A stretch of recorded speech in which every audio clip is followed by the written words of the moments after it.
doing double overtime as you start a 9-day stretch with 4 games isn't ideal, but the win is ideal. How important is that result for you right here, right now?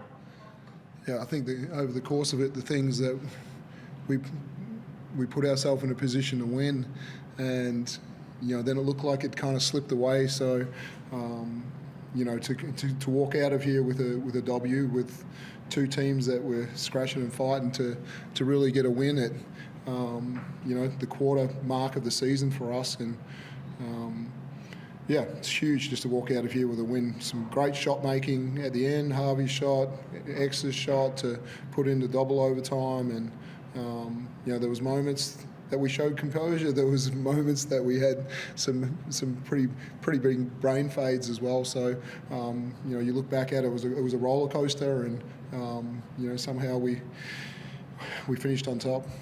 To let that winning lead slip right on the end of regulation, then fall behind, to look like Hawks had the momentum there. What happened then to bring you guys back into it? Yeah, it was good resilience. We sat down and guarded some people, and there was some tough covers. Harvey, we let him get going a little bit early on in the game, and he was feeling good. And so for the rest of the game, we did a pretty solid job after that first quarter. Seaver became the guy that had the ball in his hands a lot, and even though he didn't have a great shooting percentage, I thought he had a fair impact on the game and was a big part of Froling, being really effective today in the passes that he hit him with coming down the lane. I think in those moments you kind of just pick a couple of plays to say, hey, this is what we're going to play out of, and trust it. And X put himself in the middle of the floor at different times, and I thought he showed really good composure with his mid-range as it kind of went back from that 1-point game for a while, and executed well. But yeah, there's still just huge growth that needs to happen with us offensively to make sure that we're all on the same page and getting the shots that we want. Just elaborate on the footwork and play of the game. What part of his game impressed the coach the most? Yeah, we started him on Seaver, but I thought that from half time or even quarter time afterwards, we really put him on Harvey, and he was locked in, and that was a factor in us getting the win.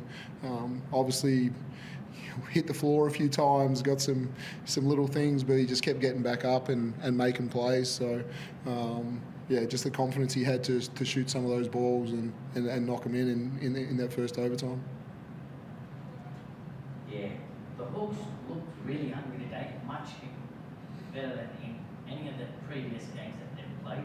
Was that a worrying sign for you in any of those timeouts when you were talking to the boys? Yeah, I thought we discussed it this morning.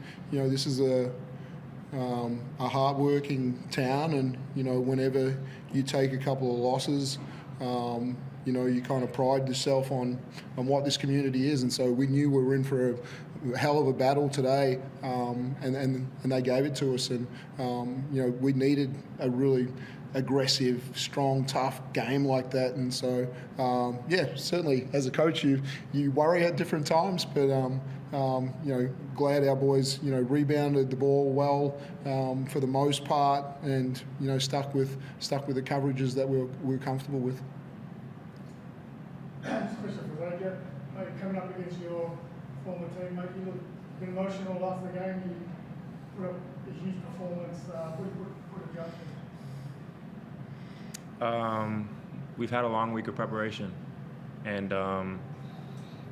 coming to Melbourne United, everything is about winning in culture, and the standard we set in the first couple games wasn't us.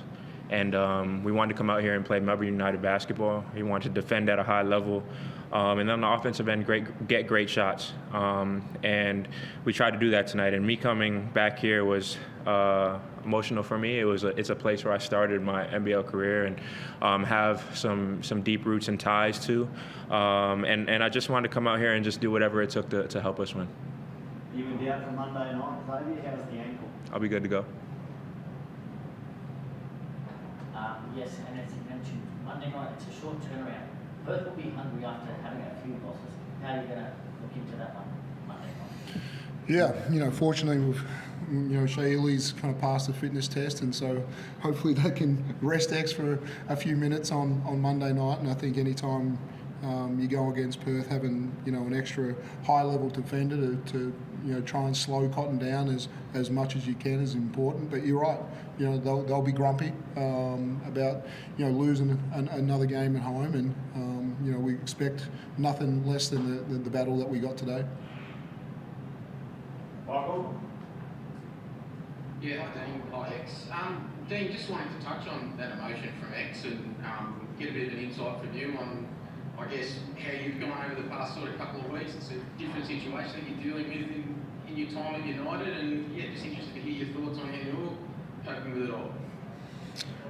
Yeah, it is, and I've kind of quoted to say, it feels a little bit like my first season in New Zealand as a head coach, where you had some injuries, you're trying to cover it, and in that season in New Zealand, I pulled Casey Frank out of the commentary box to be a player. We pulled David Barlow off the coaching staff to join us, and how great he was, tonight in knocking in triples, and we're just trying to, plug holes right now and until we can get healthy. So, it's been when you lose all the players that we lost and all the knowledge of our culture, and we're trying to reteach it and trying to win games at the same time. And so I think that's where we took a step back this week, and as a club and as a front office, we all got together and we talked about some of the things that weren't acceptable in the way that we were playing, and some things that we wanted to get rid of. And so tonight we started a little different. We tried to trust those guys, get a bit of a balance in how our scoring was going to come throughout the game, and everybody accepted new and different roles tonight, and there was some growth in this game. Can you give us a bit of insight into sort of being Tuck off the bench and Dave off the bench and starting D7 and Lockie? Yeah, Barlow's been coming off this elbow. He hasn't really practiced too much. David Quera was voted by the players, our best player off the last game. And so when it's, when we've got this kind of cultural thing going on about, hey, he's doing great, and we've got to reward those things right now. I've got to show the boys that it's not just lip service. If you play the way that everybody wants you to play, there's going to be more rewards for you. And so, that one, and the Lockie one just coming back into the team, it's like, hey, we trust you. We don't know how many games you're going to play this year for us, but we trust you. Come out there, give us everything you got. And having Tuck come off the bench was just, we thought at the back end of quarters we hadn't been effective enough. So just having him there a little bit fresher and being able to sub a little differently was important to the way that we went about it tonight. Did you see the incident with Tuck and Dan Blake, and have you got any concerns over that? Other than I didn't think there was much in it, unsportsmanlike. I thought he had someone shrugged over him, and he kind of stood up, and I didn't see an unsportsmanlike in it, but that's what they called. So I don't think we've got anything to worry about right there. Thanks, guys. Thanks, guys. All good. Thanks. Cheers.